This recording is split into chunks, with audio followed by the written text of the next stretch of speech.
I want to call your attention to the 8th chapter of St. Matthew. Give me just 10 minutes or so. 8th chapter of St. Matthew, a familiar text. And I want to begin reading at verse 23. Amen. You find it. If you have it, say amen. Amen. St. Matthew, chapter 8. Verse 23 says, Then he went on board a fishing boat, and all his disciples followed him. But suddenly there arose a great storm on the lake, so that the waves threatened to engulf the boat, but he was asleep. So they came and woke him up, crying, Master, save us, we are drowning. And why are you so easily frightened? He replied, You men of little faith. Then he arose and reproved the winds and the waves. And there was a perfect calm. And the men, filled with amazement, exclaimed, What kind of man is this? For the very winds and waves obey him. I want to leave on record and tag this text, the subject, ride it on out.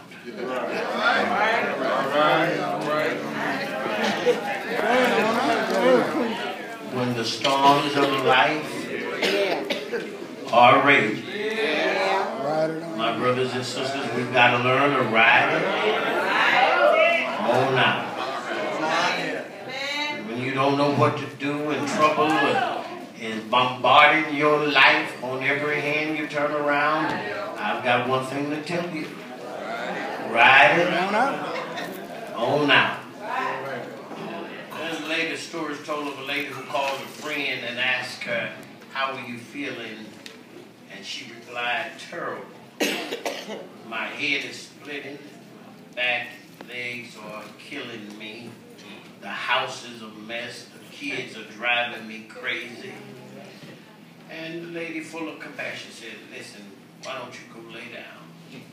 And I'll come right away, and I'll cook lunch for you, clean up your house, take care of your children, and you can get some rest. And she said, By the way, how is Sam?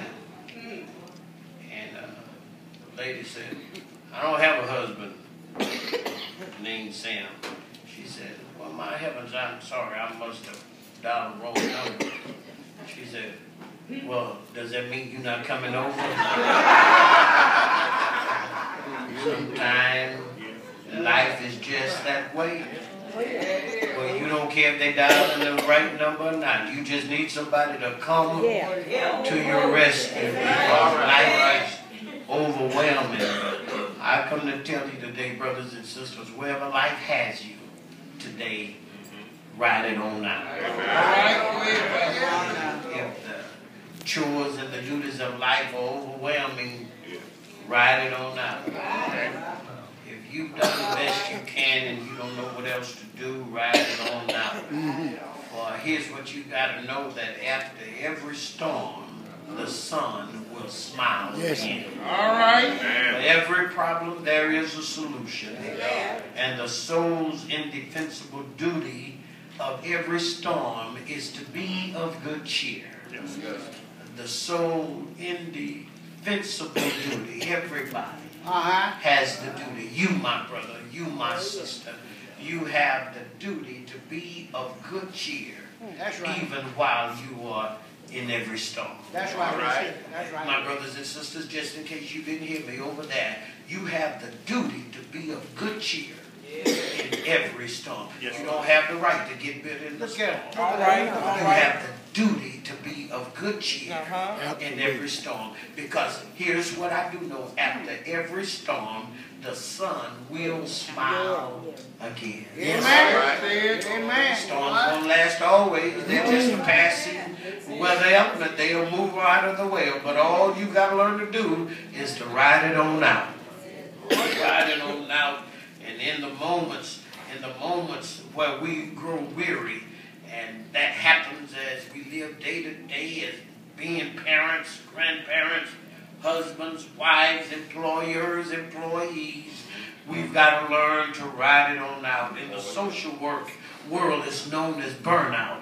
But in the Christian world, we've got to know that sometimes storms are sent by the devil, and they are sent to throw us off of our track. All right. Devil get into folk, but you've got to learn to ride it on out. All right. If you just don't get nervous, don't get upset, don't throw in the towel, just calm down and ride it out. You will discover that sooner than later the storm is passing over. All right. You will discover that rather than getting tired of getting up and getting tired of doing what's right, you can find the joy that you once knew, because after the storm, the sun will shine again. All right. Yes, what is true in the secular world is also true in the spiritual world. My brothers and sisters, when we are in a spiritual storm, we must learn to ride it on out. When hellhounds are on your trail and it look like the best you try, somebody is always tearing you down, you got to learn to ride it on out. When you can't seem to make sense of what you're going through, and you've said and declared, here I am, I made my commitment to live for Christ, and the minute I made my commitment, everything went wrong, Brother William. You got to learn to ride it on out. Because when you are in life, there will be storms. When you are in life, there will be storms. Storms come, but don't get alarmed about a storm. You got a captain on board who knows how to tell his crew that I am here and we are going to ride it on out. I thank God for that today. You don't have to be upset about life. Just learn that if you put your hands in the hands of the man from Galilee, you can ride it on out. Life is just that way. Sometime in life, we are in smooth waters.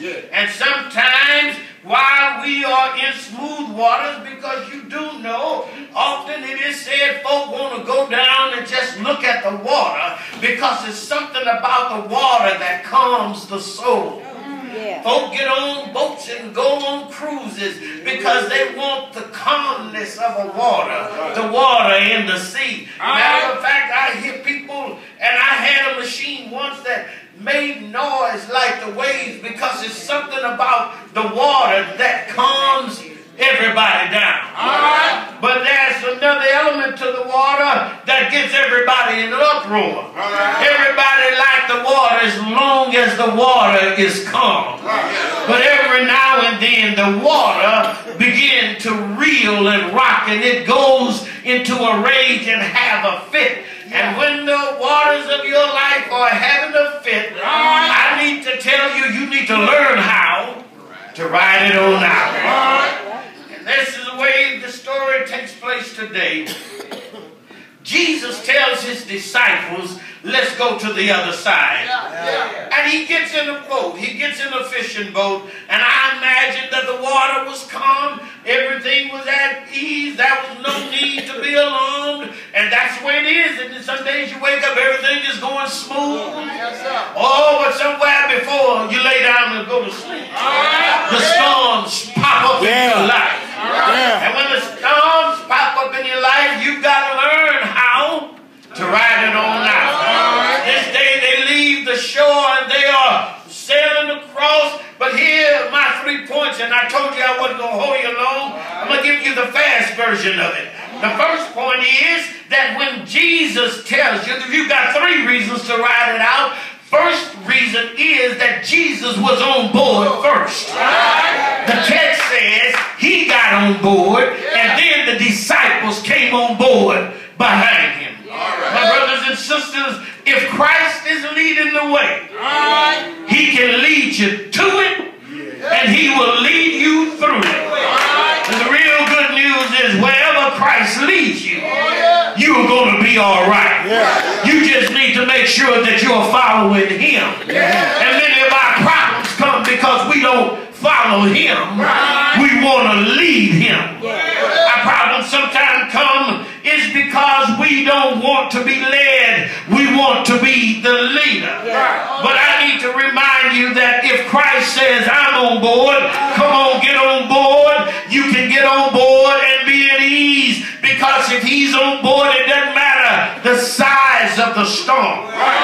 It doesn't matter whether it's a cat 1, 2, 3, 4, or 5. If he is on board, whatever the storm may be, you can ride it on out.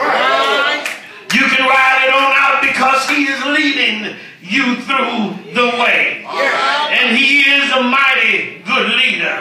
He did not just send his disciples to the other side.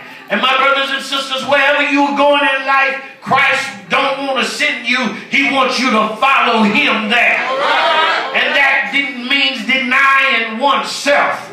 That means putting yourself in the proper place. Not in front of the divine will of God, but behind what Christ has ordained and commanded. He will lead you. And if you're here today knowing that your life is a wreck, the storms have beat your ship up, I want to tell you, he is a mighty good leader. If you need to know that there is somebody you can talk to, there is a captain and his name is Jesus. He is